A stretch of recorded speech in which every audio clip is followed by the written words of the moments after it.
Hi mga ki! For today's ganap nga ay ito yung part 2. Underground River nga pala yung susunod naming destinasyon. At ito nga yung paligid ng lugar na aming pupuntahan. Nag-uumabaw at napakaganda nga naman yung lugar na aming pupuntahan. Talaga nga naman nakakamangha. Nakakasilaw nga naman yung ganda ng karagatan. At dito nga nagmuni-muni muna ako bago nga pala kami umalis. Siyempre piniplex ko nga lang pala yung suot ko. Eme! Yung natatanong nyo nga palang bundok ay sabi nga pala ni tour guide, yun nga daw pala yung higante na nakahiga. Sabi nga ni Kuyang tour guide, yun nga daw yung kano, kaya nga daw napakatangos ng ilog. Matapos nung bumili nga pala ako dito kay Kuya. Sumunod naman ay nag-log in na nga kami dito para nga kami makasakay na sa bangka at makapunta na kami ng Underground River. At dito nga papunta na nga pala kami sa aming bangkang sasakyan. Si Kay nga pala yung naunang sumakay diyan at ako naman nagpa-video-video muna. Sabi nga dyan ni Kuya, hanapin lang namin yung 52 na number pagka kami ay sasakay na pabalik. Tapos nung nakasakay na nga pala kami dito. At syempre naman nag-video-video na naman ang atin nyo. Nagniningning nga naman yung mga mata namin din dahil sa ganda ng paligid. Paglingon ko nga pala dito sa kabilang gilid, nakita ko na naman yung higanteng nakahiga. Naalala ko tuloy si Untong dahil katangos nga niya ng ilong. Eme! At patuloy pa rin kami sa pagbabiyahe. Talaga nga naman, napakaganda nga naman dito sa Palawan. Isa nga ito sa nais kong balikan talaga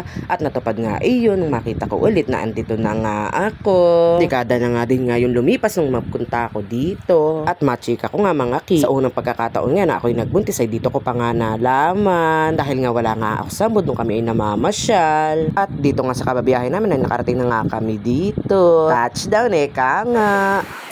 Hindi po. Kaya nga sobrang memorable sa akin yung Palawan na to dahil nung umuwi nga ako ng Bulacan ay nagsimula na kami bumuo ng pamilya. Kaya nga sa pagbaba namin, ano pang hinihintay? Tara na't lakad, lumakad na lumakad. Ayun, ma'am.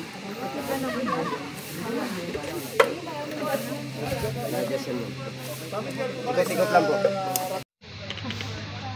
Sure, ma'am. Sige po. Salamat po.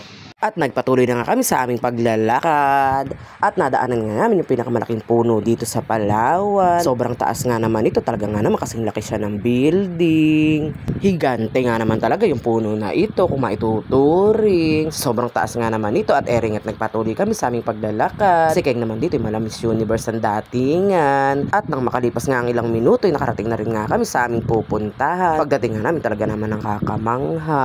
Marami-rami nga din pala yung nakasabay naming turista dito. At habang si Kuya Patrick nga ang aming tour guide ay may inaasikaso para nga kami makasakay na, ay nagpicture-picture muna kami. Yung iba nga dito yung pasyal-pasyal muna ang mata. Iyon nga pala yung mga kasama din namin. Ilan nga sa mga nakasabay namin nakapalagayan pa namin ang loob. Masarap talaga sa pakiramdam mga ki na kapag nalalayo kayo may mga tao talaga na nalalapit sa iyo. Dahil ang kinga ninyo ay best in friendship talaga. Eme!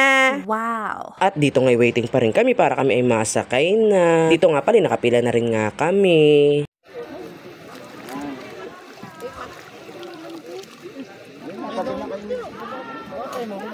At makalipas nga ang ilang sandali ay sumakay na nga kami dito. Sobrang excited nga ako na makapasok muli dun sa loob ng kuweba. Yun nga pala yung Underground River. Nung maalala ko nung unang punta ko nga pala dito, medyo natakot nga pala ako. Hindi ko nga alam kung bakit. Sabay-sabay. Taas lang sarap para mag-play po namin sabay-sabay. Thank you po. Make sure po na lahat mami narinig ko bago po kayo alam. Konting chika muli mga ki. Ang Underground River nga pala noong taong 2011, buwan ng November, ay napili nga pala ito pansamantala bilang isa sa 7 Wonder of Nature. At lumipas nga lang ang ilang buwan, kinumpirma na nga yung pagpili dito. Ito nga pala ay kinumpirma noong Enero 28 taong 2012. At nang maalala ko, sinabay na nga namin yung kasal namin.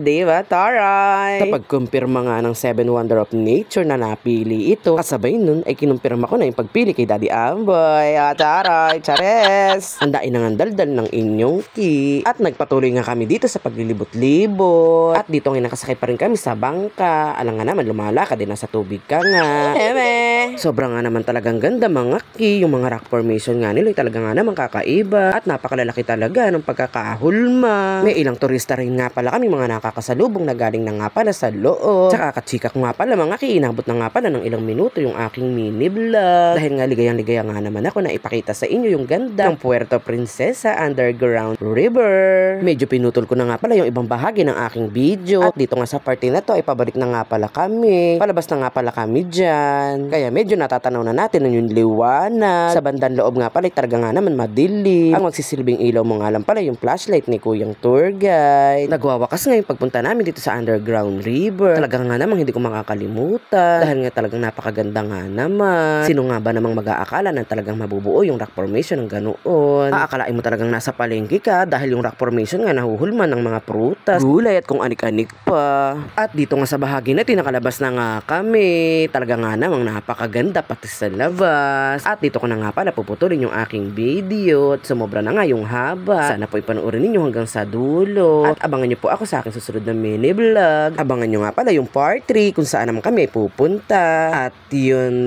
lamang. Dakal pong salamat. Bye-bye. Salamat po sa panonood.